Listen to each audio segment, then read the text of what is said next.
Oh, recording in progress. Good evening, everybody. Nice to see everybody again.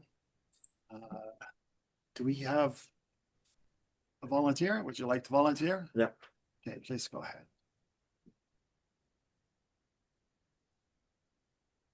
Dear Heavenly Father, we thank thee that we could all gather here today, and we thank thee that we could gather over the internet.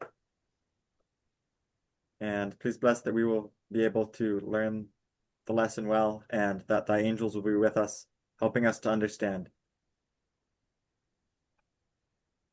Please open this meeting with thy spirit, and in the name of Yeshua Messiah, amen. Amen. Yeah. Thank you very much.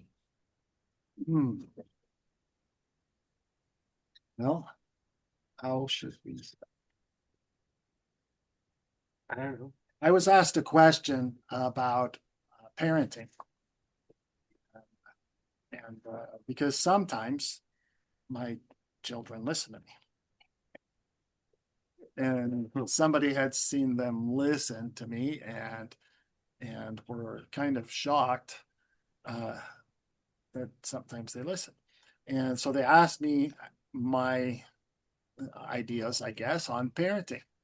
And so I just actually kind of turn everybody back to the scriptures, because I think the scriptures have an awful lot of parenting advice. And I think that that's a good enough place to start anyways. And so let's see. Let's start with Father Lehi. Father Lehi was an interesting fellow. As we kind of watch his progression through the scriptures, we see in the beginning with Laman and Lemuel, they were quite a bit older, and Lehi would have been, say, in his prime, working and gone on his merchant trips and things like that, doing his business, tending to his duties in the synagogue and things like that. He was a wealthy enough guy, which means to be like that, he would have had to be influential in different areas and have certain social standing, and therefore he would have a lot of obligations to maintain that standing. And so we see that even though Laman and Lemuel were taught the gospel, they didn't really follow it very well. To them, it was always a battle within their heart to follow it or not follow it, because they always wanted the world, right? They wanted to have status. They wanted to live in the city. They wanted to have the gold and silver in their houses and stuff like that. It was something that they saw used to increase their social standing. Yeah. So, they go to the synagogue or whatever they do. Yeah, but why did they think that way, right? Because Because that's the example that they saw, from their dad and maybe from their mom too. I don't know about that too much. She doesn't say much in the scriptures. So, but for sure, from their dad's example, that's what he was doing. I mean, his main pursuit, we'll say, was earning a living. Well, he became wealthy enough that it was no longer really called earning a living. It was getting wealthy.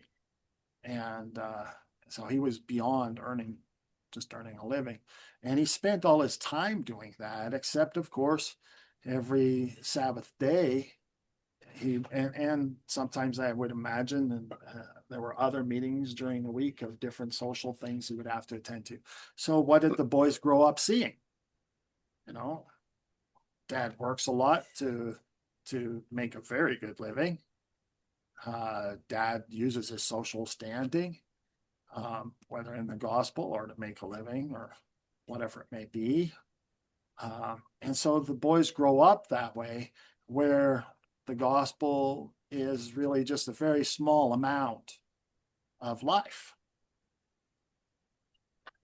And dad would of course, maybe send the boys to school. They definitely would have went to school. It would have been taught by a rabbi, would have, had a lot of social interaction with a lot of their friends were like that. Don't forget, the sons of Ishmael were also like that. So you can see the example that the dad sort of set for those boys and what they would have thought of the gospel. And then say dad gets a little older, closer to retirement, or maybe he's already retired. And Sam and Nephi are born. Sam and Nephi have a different outlook on the gospel. Sam and Nephi are daddy's around a whole lot more. Daddy's there during the day. Daddy's able to teach them, able to spend some time with them. Yep, they don't grow up seeing him working all the time and only listening to the gospel when he's in social situations. Instead, they see him trying to live the gospel in day-to-day life.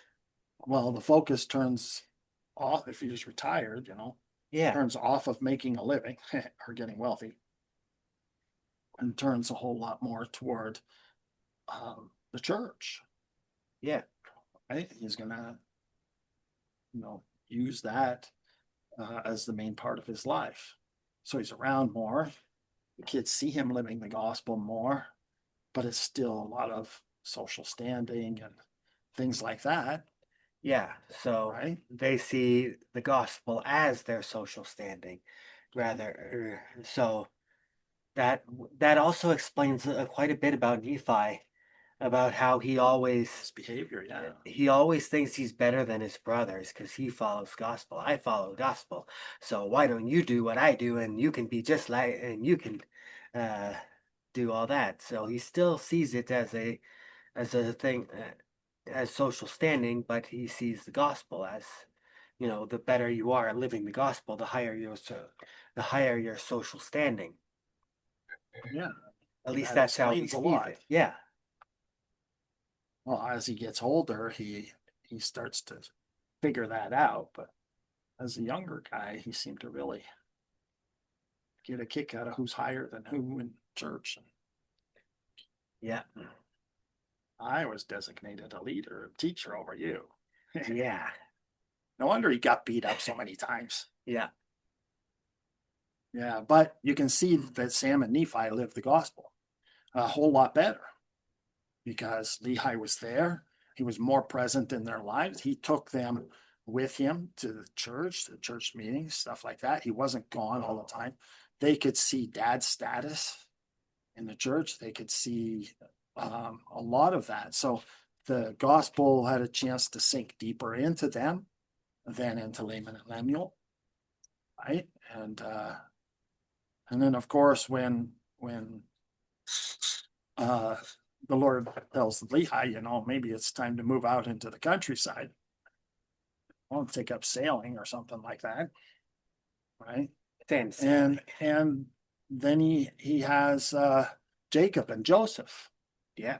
Now this is a whole different situation, right? There's no financial, things. They don't grow up with let's make a living. They don't grow up with let's have social status in the church. All they grow up with is daddy saying come along, and and they grow up seeing dad all the time living the gospel. He has to live it through all the trials and tribulations. He has to live it through the difficulties, through the physical trials. He has to live it through his sons rebelling and to harm people and harm him and harm his mom and everything else. Uh, those two boys, all they saw was daddy and mommy were there all the time, living the gospel right in front of them. And they saw how to apply the gospel in daily life. So they grew up not thinking it was just something you're supposed to do. Yeah, They not grew up- not just living the gospel, but having success in the gospel. Like they're Lehi's doing miracles. He comes to a river and he asks it to move, and and it moves. It's Yeah, but It's- them, it's a real life thing. It's not something you're supposed to learn and something you're supposed to do. It was life. That was normal.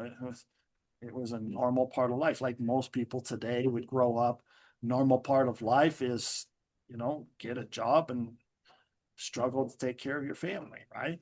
Normal part of life is the better education you get. Nobody thinks that, doesn't, well, I shouldn't say nobody, but most people in at least in Canada think that that's a normal thing, think that that's just the way life is.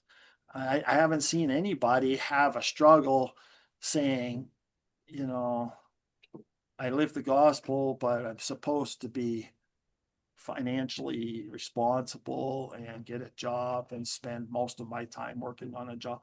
The only people I see like that are lazy people. But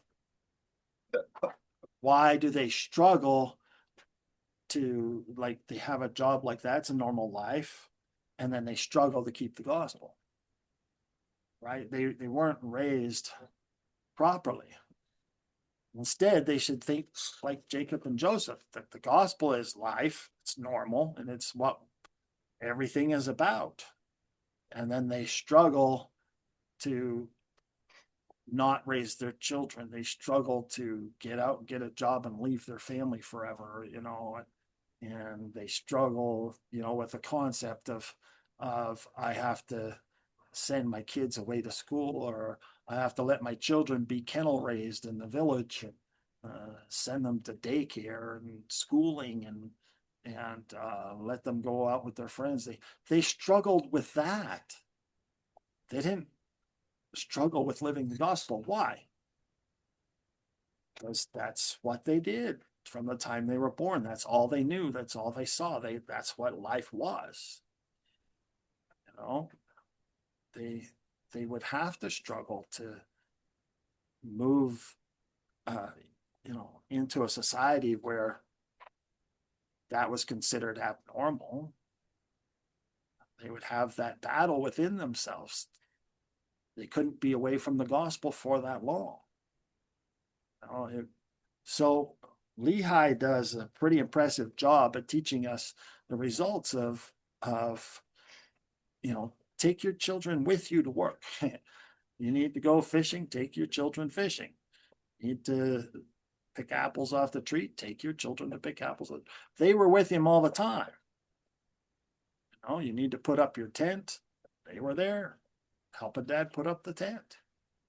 Right? So they could see the gospel all day long and see it being lived. Right? Lehi could provide that example and that life for them, which is good, and so I think it shows us the results of different lifestyles. And of course, we have to figure out, Lehi didn't start out very good. He started out like everybody else, right? Yeah. And he got better and better over time. Same thing with Abraham. Abraham did the same thing. Remember, Abraham, he was, told by the Lord, move out of town and go into the countryside. Well, Abraham got himself into trouble a couple of times. And so Abraham moved out into the countryside, got a nice little acreage, mostly grew dirt, but he got a nice little place out in the country, and his children, right? Ishmael and Isaac, his children were learning from him. They were around him all the time. He went to care for the sheep. They learned how to care for the sheep. Where do you think they learned it from, right? And he had to show them how to be a shepherd and all of that. they learned the gospel and watched him live the gospel in all the crazy interactions that they had. Remember, they were attacked so many times by different militaries and raiders and things like that. They saw daddy living the gospel all the time.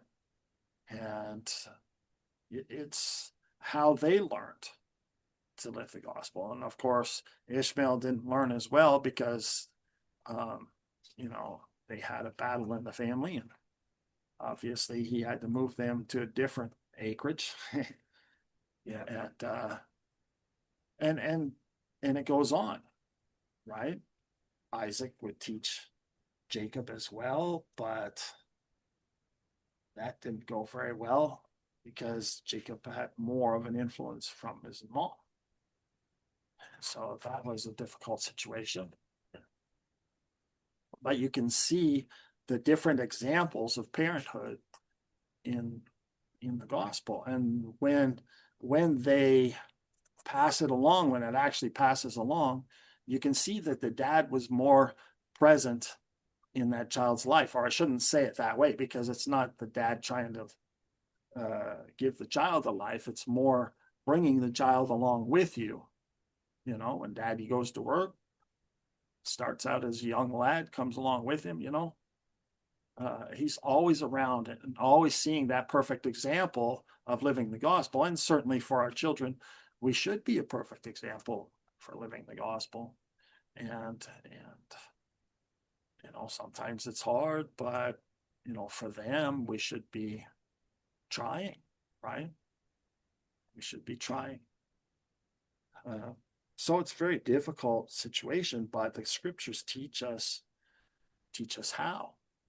We have to live the gospel perfectly in front of the children. And so that's an easy thing to do, really, if you're thinking about your love for the child and not worried about your own self. Myself, I was raised in an abusive home as well. I was raised where daddy went away for weeks at a time to go work in camps up north, and of course my mother being left there to kind of try her best to raise us. Mostly we were told to get out of the house and stay out till it was supper time, and that was it. And so you kind of just went off and You ended up being raised by other kids or by yeah, and everything else. whatever people you could find. And if there were no people, it was the dog you're chasing Yeah. around all day or whatever it was. But I don't go and blame my dad for my own stupid parenting choices. I don't say, well, he raised me bad, so I'm, that's just, there comes a time in your life when you need to grow up and take responsibility, and you don't have to continue it on. In fact, I came across one guy, a medicine man one time, who promoted that idea. And I kind of had a disagreement with the guy a little bit, because he promoted the idea that if it happened to you, then you should accept the fact that you're going to do it to others. And I think that is wrong, because I don't see why we have to do evil to somebody else just because evil was done to us. That doesn't even make any sense to me. But Yeah, if you're I never bothered with that guy after that. That was just too insane. And because I saw him do it, I saw him counseling people doing it. I had to say, no, you don't have to. yeah, I mean, well, going if we're talking about Abraham and Isaac, I'd just like to point out to everyone that Isaac was 30 years old when he was sacrificed. When he was brought up to the mountain to be sacrificed, he was like over 30. This was not sacrificing his child. This was sacrifice your firstborn. Isaac knew exactly what was going on. He made the choices to follow along and follow the gospel as well anyway. And so it's one of those things where, yes, you are influenced by how you are raised up, But after a while, it's still, but once you get it up there to having children of your own, you have to take responsibility for your own action. It's kind of silly. Of course, you have to take responsibility. It's time to grow up and make better decisions. Oh, yeah. Well, if Ted was here, he'd talk about the horses, Yeah, well, training the horses, where he's had horses that have been poorly trained or mistrained before, and he still has to do it all right and set everything right and set the stable structure and everything and consistency and everything else that's needed to train a horse and same thing works for everything. children. Yeah, I've seen children who are full-grown adults that, like, biologically they were adults, but in their hearts and minds, they were just, children. They didn't have any self-control or responsibility and acted out, misbehaved, and everything else, and blamed everyone else for everything. It was just insane.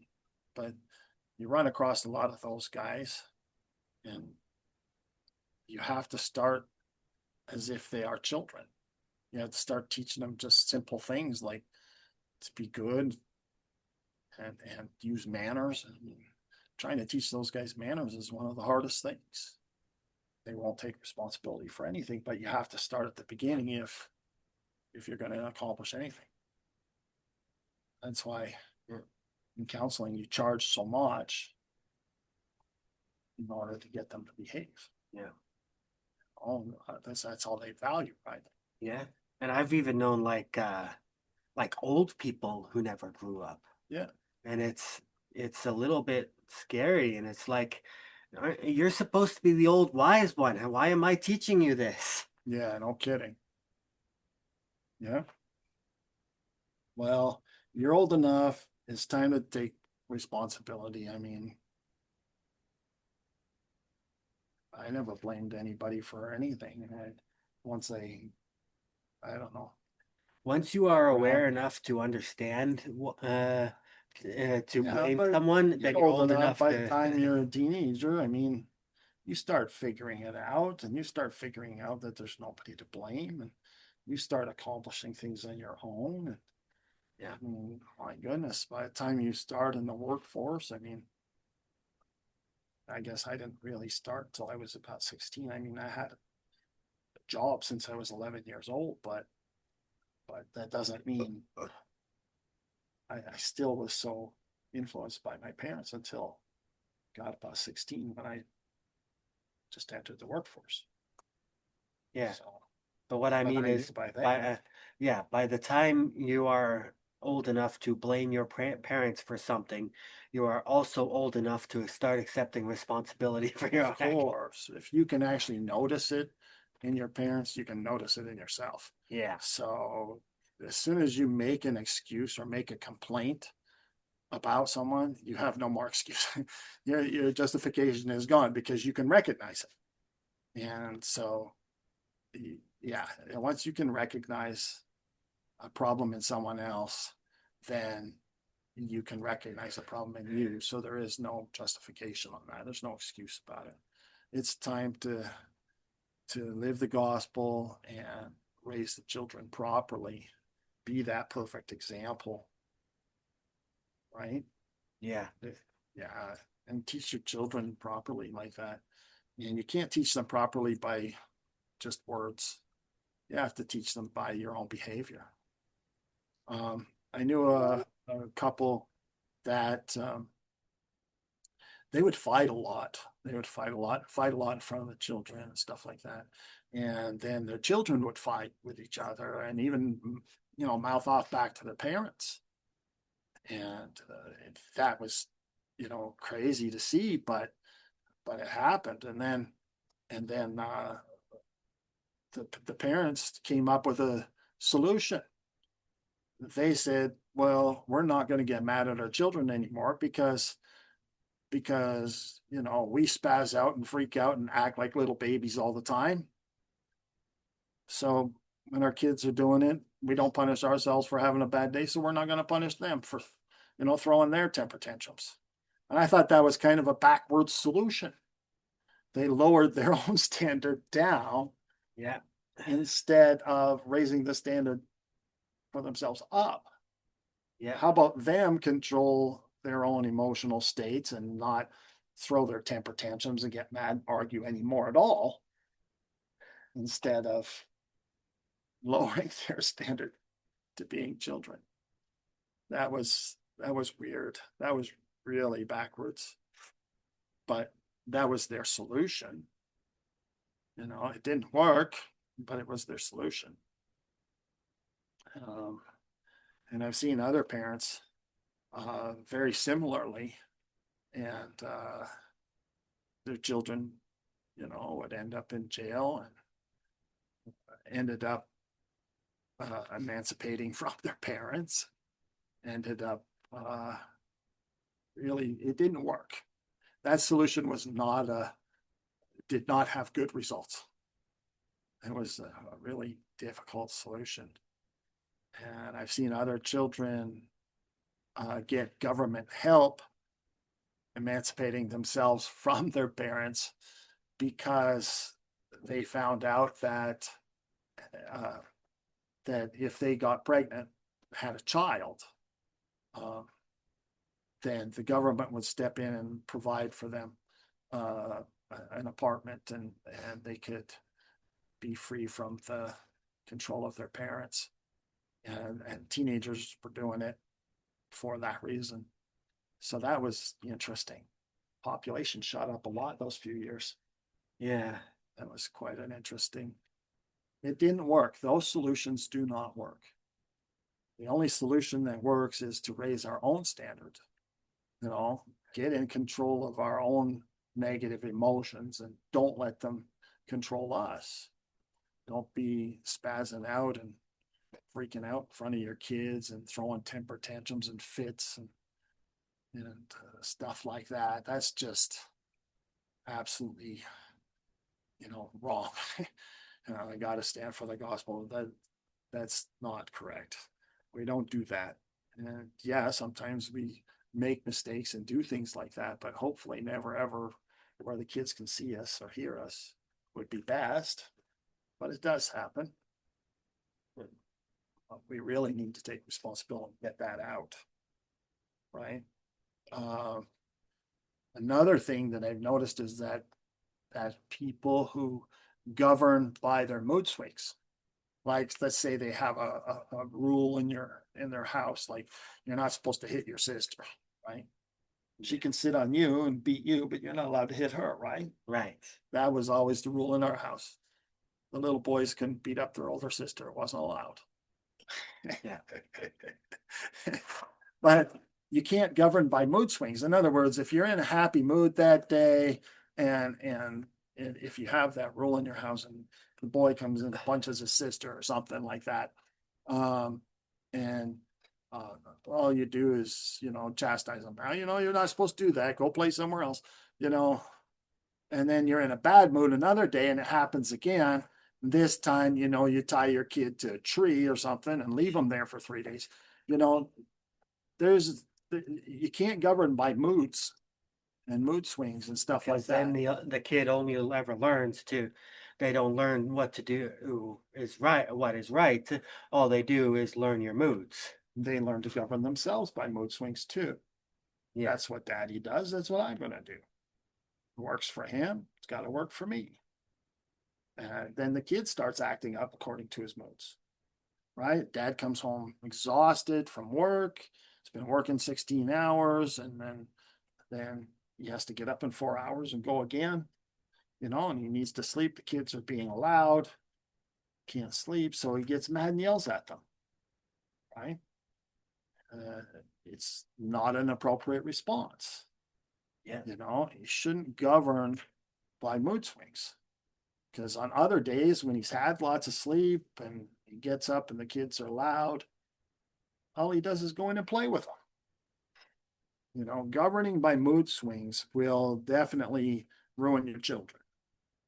Definitely ruin their children. It's an absolute, it'll ruin them.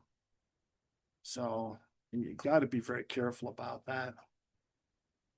you know, how your children, like somebody cuts you off on the road and you start, you know, doing sign language to them or something like that and getting mad or whatever. What do you think kids are learning? You know, that emotional outbursts are acceptable, you know, and Yeah. that's how we govern things and things like that. You never do stuff like that in front of your I've seen kids. that happen with dogs. What's that? I've seen that happen with people trying to raise their dogs or train their dogs. Yeah. And they, if they're in a good mood or whatever, they'll ignore whatever the dog is doing, even if the dog's jumping all over the place or wrecking stuff, Yeah. whatever. Then they're in a bad mood or whatever, they'll yell at the dog, they'll kick the dog or whatever. And the dog doesn't learn anything. All it learns is to avoid them when they're in a bad mood. Yeah. And the dog actually acts out of its own moods too. Yeah. When the And dog's hungry, gets feisty, or if you wake it up from its nap, the dog gets moody too. yeah. Whereas if you are consistent with the rules, no jumping on the furniture, no, it doesn't matter how And good a of a mood consistent response. yeah. If he jumps on the furniture, well, it always works best if you start as puppies, Of and then you take them and you sit them down and you hold them, have them sit still for a while, or whatever system that you're working with. Well, use a valid training method. Yeah, you if you beat a dog every time it sits on the couch, then Yeah, it's just going to be afraid of you. yeah. It's never going to work. Might stay off the couch, but then every time you go near to pet it, it's going to pee on the floor Yeah, or bite or cause problems or whatever it may be. And the same thing with children, right? If you Yeah. govern by mood swings, you're in trouble. How you deal with stress is how the child will deal with stress. Now, everybody grows up and a child's going to grow up and have its own experiences and going to adapt to those things itself as well. But are you going to give it a good start, a good foundation so that it doesn't go crazy with its an over adapt, right? Hyper adapt to something? Are you going to give it that good foundation, or are you going to just say, well, he's going to make his own choice anyway, so I'll make my choice. I'll be a brat and he can decide whether he wants to be good. I mean, that is not very loving. That is not kind. That is not good. That is not holy. That is not, you know, I don't even know what you would call that, except that's bad. That's absolutely a horrible thing to say. You know, when your child ends up going astray, leaving the gospel, going to the world, becoming evil, you know, was it worth it to say something like that? Or do you want to, you know, do your part? Make sure that you give that child a good example of how to behave. I mean, we all make mistakes, yes, but do we really want to use that as an excuse? Or do you want to say, yeah, I made a mistake, I'm not going to make that mistake again? And then don't make it again. Right? I mean, isn't that what we're here for? Lehi changed. yeah, He didn't make the stupid excuses. yeah.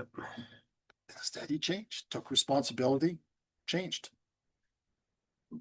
You can't get to the Lord without taking responsibility for everyone in your family and for everyone you interact with, for that matter.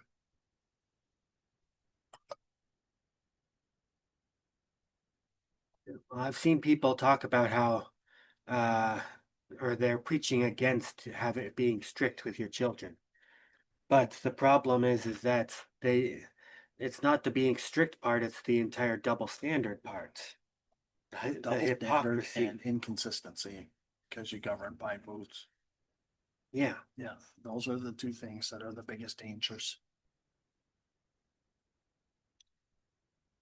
yeah, and or what was that thing I saw online recently? It was someone telling about their childhood where their parents didn't let them watch TV, didn't allow a TV in the house. But instead of then interacting and raising their children, they sent their kid off to like a math club or whatever they called it. Yeah. And the kid ended up and the in the math club they had like prizes for being however good at math. And the kid worked really hard at math until he could get the prize of a little mini TV, which he snuck home and watched TV. Yeah. But it's the fact that, there's Yeah, nothing make them wrong win a with prize saying, that'll make them dumb, so they don't win the prize anymore. How silly is that? yeah. But it wasn't the fact that the parents were strict. It was the fact that their parents didn't raise their kid at all.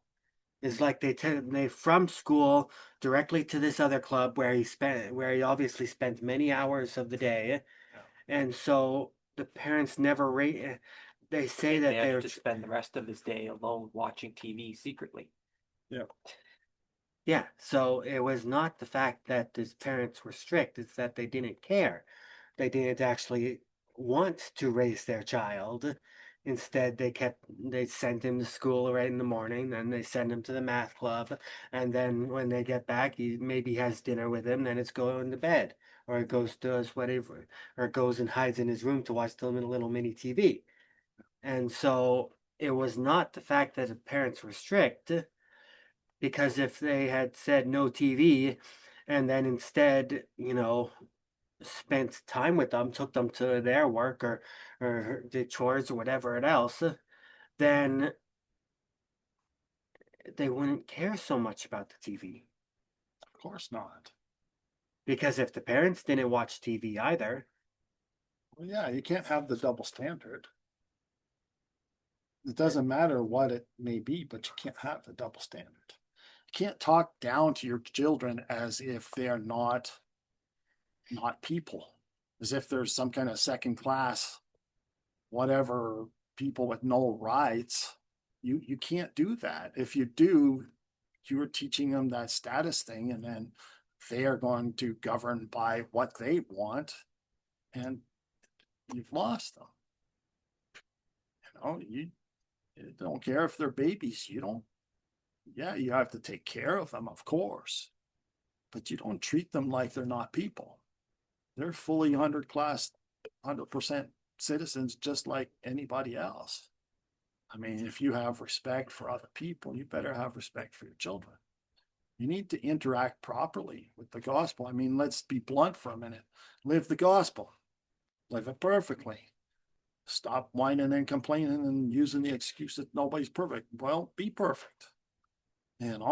Keep your children with you. Let them see the perfect example of how you live the gospel. Let them know, let them understand that this is life. The gospel is what people do, what we do. Don't be governing by mood swings, and make sure that you are consistent at all times. Yeah. And show them that perfect example. Be nice to your spouse, be kind, be loving, interact properly as if the gospel with your spouse was celestial glory, because it is, which is why I push it so hard all the time. And then live the gospel with your children. Yeah. This is how. This is what we are taught in the scriptures. I know a lot of people kind of gloss over that, but this is how. And that's what we are taught. And so do it. I mean, it's pretty simple stuff, right? yeah. Because I've heard stories from other people who also were raised without TV or without much TV, but the difference was is that instead in the evenings the parents would read with them, or they would play a board game or something every night, and all these other things, and it's like, well, the kid just instead of being, oh, I'll go sneak out and watch and get a TV or watch TV at a friend's house or whatever. Instead, they're thinking, why is everybody so fascinated with the idiot box instead of wanting to play it, do something? Yeah.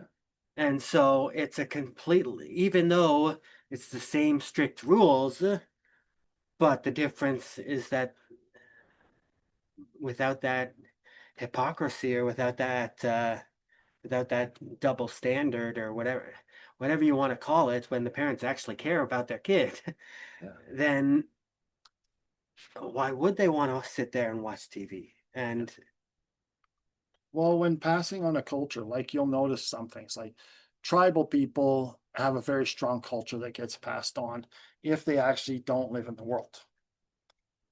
They pass on their culture so easily, and the children grow up living it because they lived it since they were born. Everybody around them did. And they were brought along with the rest of the tribe. They were brought along with everybody. They were a part of it. They weren't treated like they were not a part of it because they were children. They were treated like they were part of it. And so the culture passes along to them very well. The same thing with wealthy people. Wealthy, like the very wealthy. You think that they're not around their kids a lot, but they take their kids see the important things to dad, and the kids copy it. The dad even takes them, gives them jobs, gives them businesses, helps them figure things out, teaches them these things. And because the culture there is so strong, every person around them is of the same culture. It's like a tribe. yeah, Everybody is the exact same. you ever So wonder they why? grow up that that's the culture. Yeah, you always see that, like in movies and stories about the generational wealth, lost by one idiot son or whatever. But they never look at the fact that for 10 generations Yeah. they were all doing it right. Yeah, and it wasn't really the idiot son. It was the idiot dad for not raising the son in the same method. Yeah, that's usually what happens is it's either that or the parent dies young and doesn't have uh what do you call it, the loyal butler, the loyal retainer. Batman's butler there. Yeah, Alfred, that's his name. yeah, that was it. Batman's parents died when he was young, but he had Alfred there to actually teach him and take care of him. And Yeah, but he still grew up messed up. I mean, here he was wearing a mask and rubber tights and things like that, put his underwear on the outside. I mean, he still had some Alfred wasn't psychological perfect. issues. No. So we got to be careful about Batman. Yeah. But yeah, he even liked little Robin there in his tights. And Yeah, that was a that's little weird. creepy. That Little was weird. You're not allowed to dress like a person. Right? Dressed like a traffic light. Yeah, it was really kind of weird. So don't die when your kids are young. Try and live as long as you can.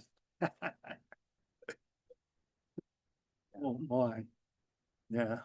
No TV for Batman. Anyway, so what else though? How about some scriptures? You know that one? Proverbs 22, verse 6. Uh, Not really. I don't really read Proverbs very often. Oh, that's a fun one. Yeah. Easy to memorize because Yeah. it's also short. Yeah. It says, train up a child in the way he should go, and when he is old, he will not depart from it.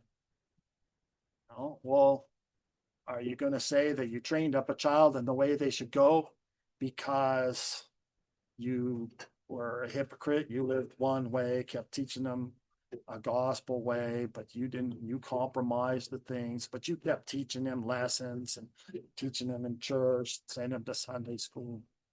Are you going to say you raised them up properly then? Nope. No. Better do as the Lord has said. You live the gospel. Bring your child with you. Let them see how to live the gospel perfectly. Make sure you're consistent. Make sure you don't govern my moods. Treat your spouse very well. Then you can say you brought that child up properly. Right? I mean, we have to understand the meaning of the scriptures as well, not just read them. Right? How about this one? As for the youth, they shall be instructed in the book of meditation according to their age and capacity. Day by day they shall be shaped in understanding and in the discipline of the covenant, that they may learn to discern good from evil. Thus shall they be trained to walk blameless before him, and no crookedness shall be found in their steps. Of course, that's modern translation. But it still teaches us the same thing, right? Yeah. It still has those elements in there.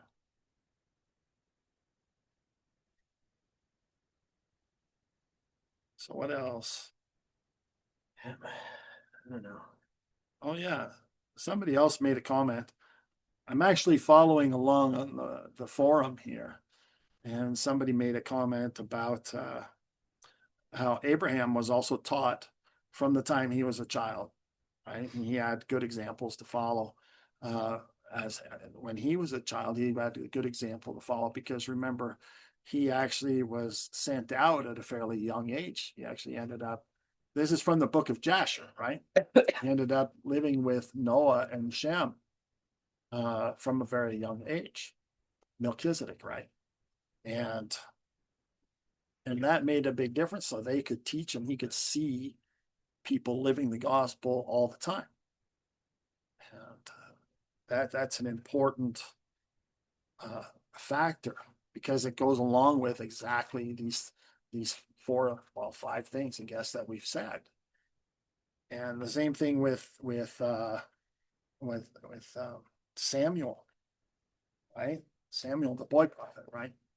Yeah. His mom, Hannah, remember, was barren for a while, and she was crying and begging the Lord for a child, and she had done this for many years until one year she made a promise to the Lord that she would sacrifice her child, give her child to the Lord, and so she had a child, named him Samuel, and then when he was, how old was he? 3 years old or 5 years old? I don't know. He was pretty young at the time. I can't remember. But she took him after he was ready. He was weaned and everything, and took him to the temple, and and left him at the temple. Every year she would bring him new clothes, though, and whatever else he needed. Uh, they would still take care of their son. But she no longer had to live in shame, but she dedicated that boy to the Lord. That boy grew up. What was the priest's name? It's skipping my mind for some reason. Anyways, he grew up in the temple. He grew up surrounded by Was it people living the Zadok? gospel. What? No, was it the priest's name that raised Samuel? Was it Zadok? No, No. It was I'll know it as soon as I hear it. I it just was one of forget those at the moment. names that was It's right on the like edge of my tongue, kind of thing. Anyways, his own two boys were being bad and were not behaving. And they were quite old at the time. And remember, when they were invaded, they took the Ark of the Covenant and made a little army and got everybody excited and went forward to against, and that's when the Ark got stolen. Remember? yeah. And then, but both of them died, and then he fell over backwards when he found out the news and that they died and the Ark was stolen. And he, of course, he fell down and whacked his head on a rock and died. It was Eli. But the point was, what? It was Eli was the priest. who Eli, raised him. that's his name. Yeah. But Samuel was raised the same way, right? Yeah. Went with Eli, did everything with him, was taught the whole gospel, saw how the old guy, Eli, interacted with everyone, and learned the gospel very well from his youth. Yeah. And Eli, by that time, was now a far more matured man who figured out how to be a dad by then, just like Lehi did. But it just follows the exact same pattern that the scriptures say. You live the gospel. You take the child with you. Child see your example and see that you don't govern by mood swings. You don't govern by you're very consistent in everything, and you live the gospel even with your spouse and everybody else. You know, you treat the child as if he's a person. People came from all over the country to hear that child speak for the Lord. Yeah. So that was pretty impressive. But they always follow that same pattern, right? Yeah. They always do. And that's important to recognize, because that's the pattern that we are taught in the scriptures that we are supposed to do. That's how Abraham learned the gospel. And even though Abraham, when he was young, kind of,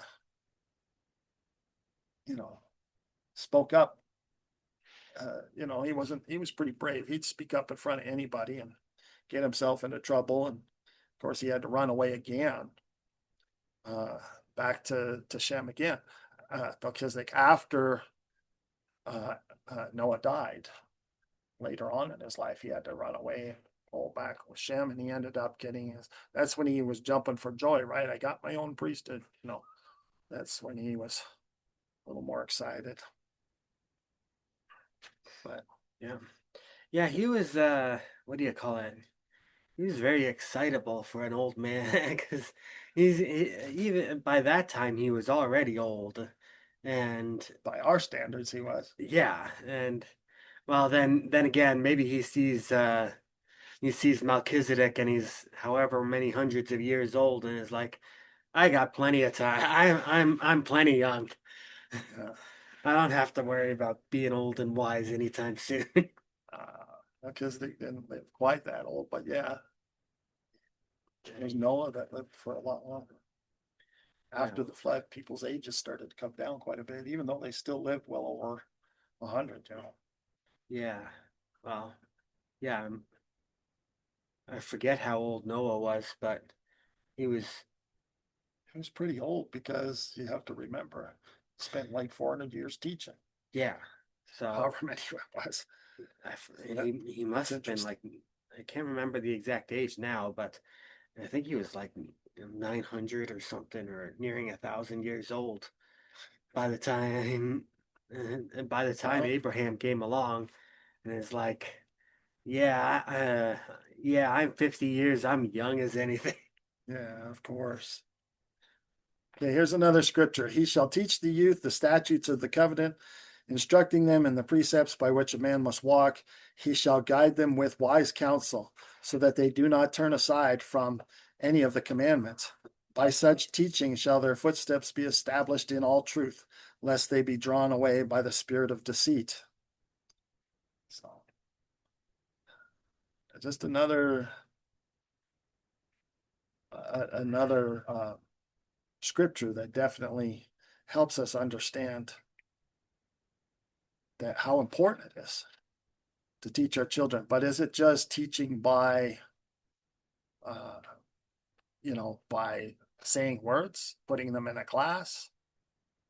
Or is it actually teaching by bringing them with you, showing them that your life is living the gospel?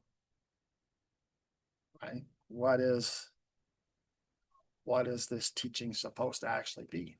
Only by setting the proper example are we actually instructing them. Because if you instruct them by words and then they're not following you around, you're not showing them by example, then how are they going to learn? Right? It's another way of controlling your environment, of what you also have to influence the environment of your child. If it's your child, you're the one responsible to create that environment. And if your environment that you create for the child is sending it to school somewhere so that it can be influenced by absolute crazy people, then you're not living up to your duty, right? It's very difficult. If you're blaming somebody else, then you're not living up to your duty either. It's nobody else's responsibility to do that, only our own responsibility. I mean, what does the scripture say? That great things may be had at the hands of their fathers, right? It's in the Doctrine Yeah. and Covenants. Yeah. You are responsible for children. So it's very interesting.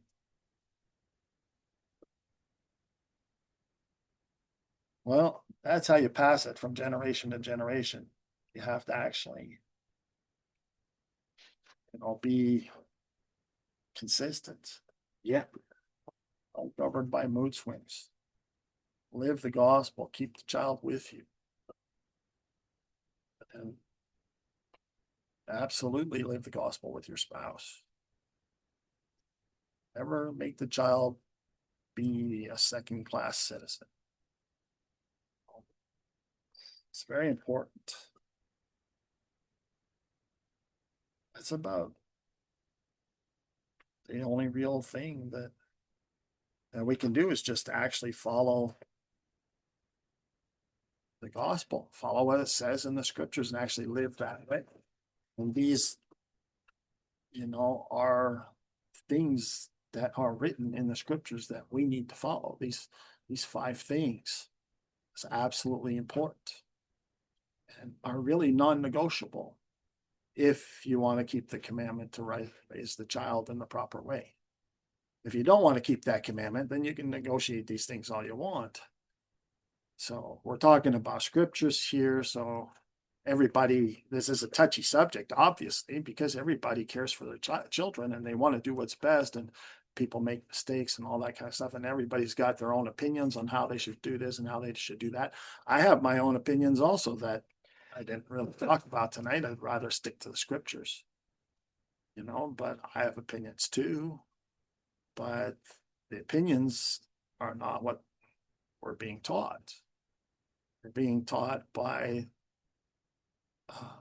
the scriptures, by the Lord, by the prophets who have actually accomplished this and actually been able to pass the covenant of the fathers down to their children.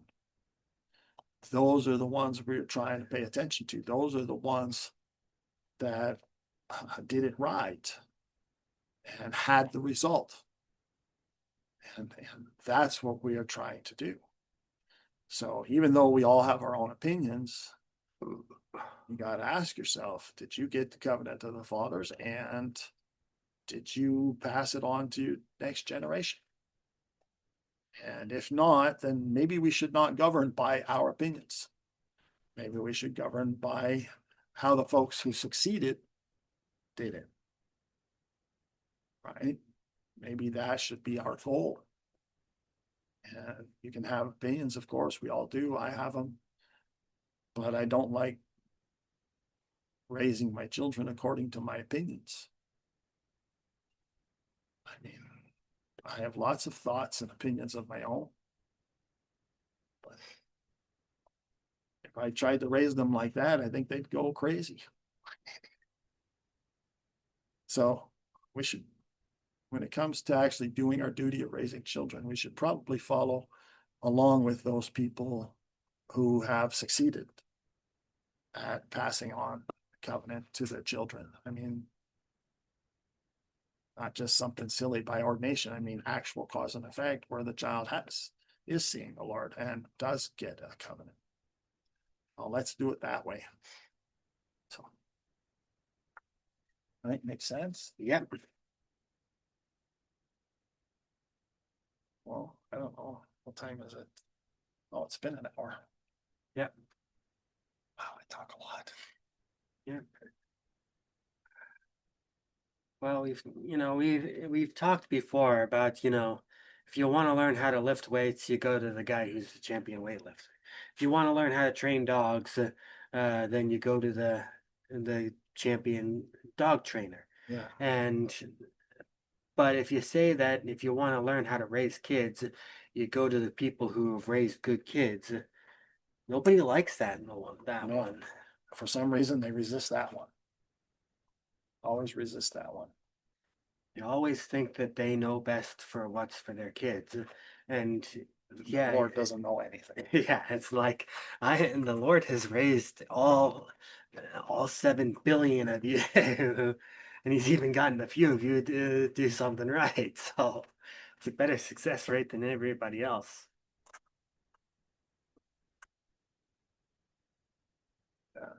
It's a really touchy subject. Yeah.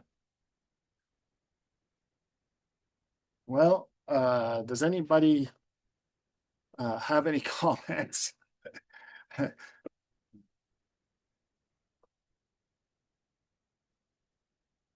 Before we close, I guess. Such a touchy subject, I know. Yeah. Okay, well, do we have a volunteer for a closing prayer? Yes. Volunteer? Yes. Okay, go ahead, please. Dear Heavenly Father, we thank thee for this day. We thank thee that we could have this meeting. Please close this meeting. Please bless that everyone will be safe. In the name of Yeshua Messiah, amen. Thank you.